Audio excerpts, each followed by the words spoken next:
গত সামারে সাউথপোর্টে একটি নাচের স্কুলে ছুরিকাঘাতে ৩ শিশুকে হত্যার দায়ে অভিযুক্ত করা হয়েছে ১৮ বছর বয়সী অ্যালেক্স রুডাকাবানাকে। গত বছরের ২৯শে জুলাই এই হত্যাকাণ্ডের পর ব্রিটেন জুড়ে রায়ট দেখা দেয়। লিভারপুল ক্রাউন কোর্টে দেওয়া রায়ে হত্যা চেষ্টা এবং সন্ত্রাসী চক্রের সঙ্গে যুক্ত থাকার অভিযোগ আনা হয়েছে তার বিরুদ্ধে।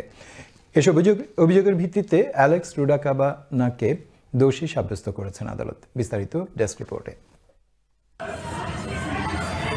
গত বছরের ২৯ জুলাই সবেমাত্র শুরু হয়েছে স্কুল হলিডে।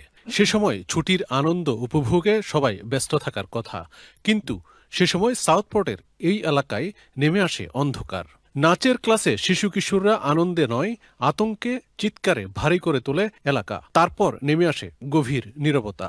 অ্যালেক্স রুডাকাবানা ছুরিকাঘাত করে হত্যা করে ৬ বছর বয়সী বিবি কিং, ৭ বছর বয়সী এলসি স্টানকম্প এবং ৯ বছর বয়সী এলাইস ডি সিলভা এগুয়ারাকে। আহত হয় আরও ৮ শিশু। আরও ২ ব্যক্তি আহত হন, তাদের একজন নাচের শিক্ষক লিয়াম লুকাস।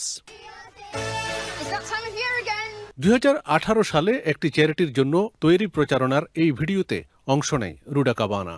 সেই চ্যারিটি বলছে রুডাকাবানার সাথে তাদের কোনো সংযোগ নেই এখন। তার বয়স ১৮ পূর্ণ হয়েছে। কাবানার বিরুদ্ধে হত্যা চেষ্টা এবং সন্ত্রাসী চক্রের সাথে জড়িত থাকা সহ বেশ কয়েকটি অভিযোগ এনেছেন আদালত। হকস্টিক দিয়ে আরেক কিশোরের হাত ভেঙে দেওয়ার অপরাধে ১৩ বছর বয়সে স্কুল থেকে বহিষ্কার করা হয় রুডাকাবানাকে। সে থেকে বিভিন্ন অপরাধমূলক কাজের সাথে যুক্ত হতে থাকে সে। হত্যাকাণ্ডের দিন নিজের বাড়ির দরজার ক্যামেরায় দেখা যায় হুডি আর মুখে মাস্ক পরে পায়চারি করছিল কাবানা।